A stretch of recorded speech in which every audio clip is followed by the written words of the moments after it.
جیسے ہی صبح عاشور ہوئی جناب عباس آئے، کہا مولا اجازت ہے میں جنگ کے لیے جانا چاہتا ہوں۔ مولا حسین نے کہا عباس آپ میری فوج کے سپہ سالار ہیں، آپ میرے لشکر کے سپہ سالار ہیں، آپ جائیں گے تو فوج کو کون چلائے گا؟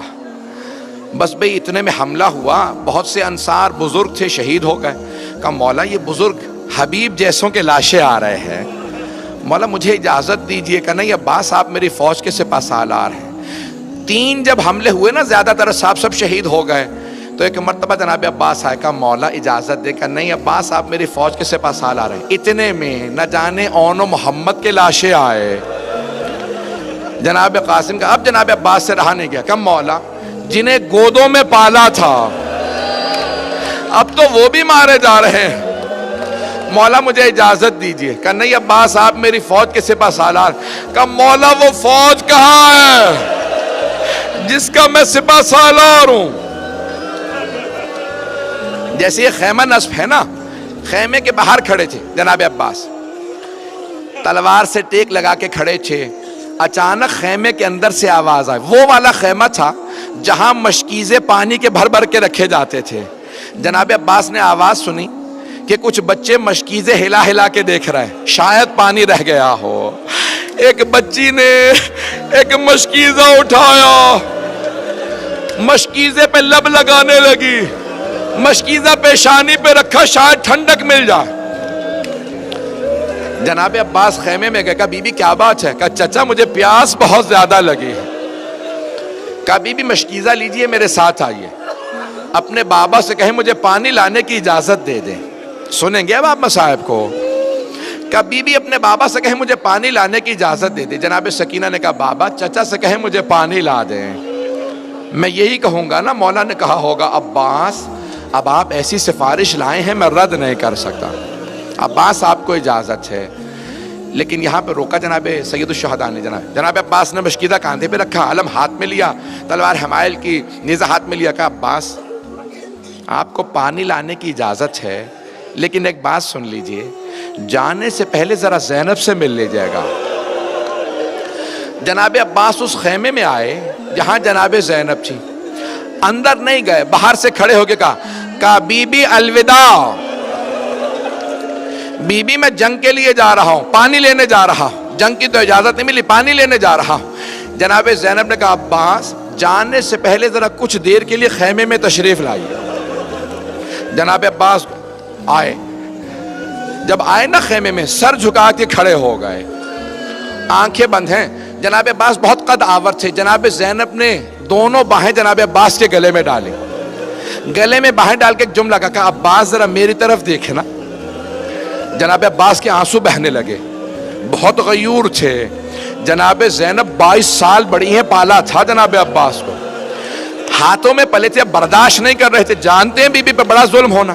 کہا عباس جب میں پہلی مرتبہ کوفے آئی تھی نا، بابا نے مجھ سے کہا تھا زینب آج آپ شہزادی بن کے آئیں، کل آپ کو قیدی بنا کے لایا جائے گا۔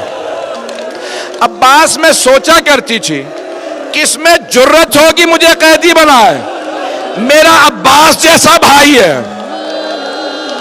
لیکن عباس ابھی جب آپ نے کہا نا بی بی الوداع، مجھے یقین ہو گیا وہ وقت بڑا قریب ہے جب مجھے قیدی بنایا جائے گا۔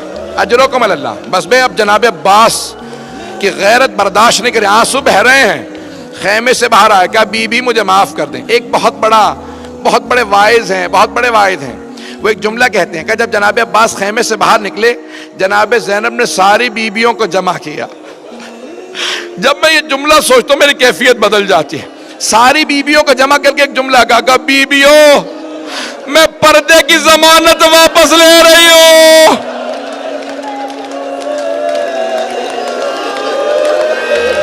میرا عباس چلا گیا، اب پردوں کی کوئی ضمانت نہیں۔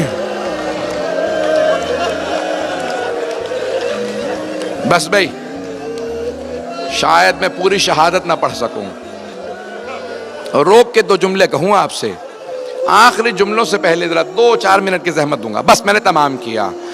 بہت بڑے واعظ ہیں، شیخ آیت اللہ یحییٰ یثربی حرم میں جناب امام حسین میں بیٹھے تھے. ایک ذاکر نے، عرب ذاکر نے پڑھتے پڑھتے یہ جملہ پڑھ دیا کہ جب جناب عباس کے بازو قلم ہوئے نا تو لوگ قریب سے تیر مار رہے تھے. جب پورے سینے میں تیر لگے، ایک نے تیر مارا جناب عباس کی آنکھ میں لگ گیا. جب دہنی آنکھ میں تیر لگا، مولا نے پہلی مرتبہ کہا مولا میری مدد کرو. امام حسین سے کہا مولا میری آنکھ میں تیر ہے.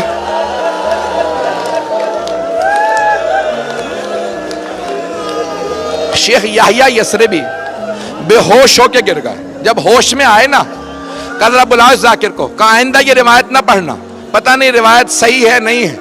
خود ہی کہتے ہیں میں جناب عباس کے حرم میں گیا، زری پہ کھڑا ہو کے بہت رویا، کہا مولا مجھے معاف کر دیں، میں نے آپ کے وائس ذاکر کو روک دیا، آئندہ وہ روایت نہ پڑھے. گھر گئے، کہتے ہیں میں جب سویا خواب میں دیکھا جناب عباس آئے.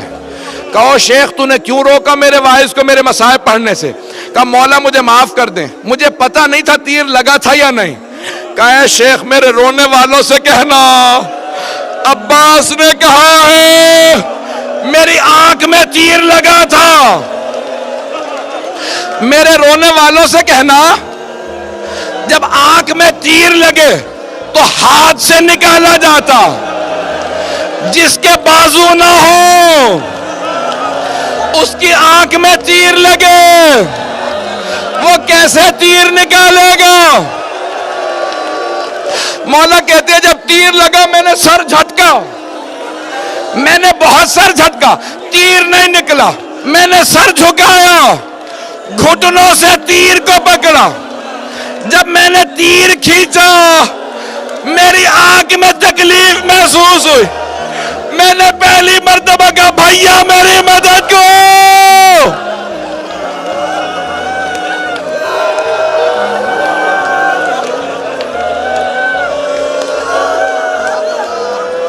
بس میں میرے بھائی برداشت نہیں کر پا رہے، یہاں کوئی برداشت نہیں کر پا رہا. میں نے تمام کر دیا.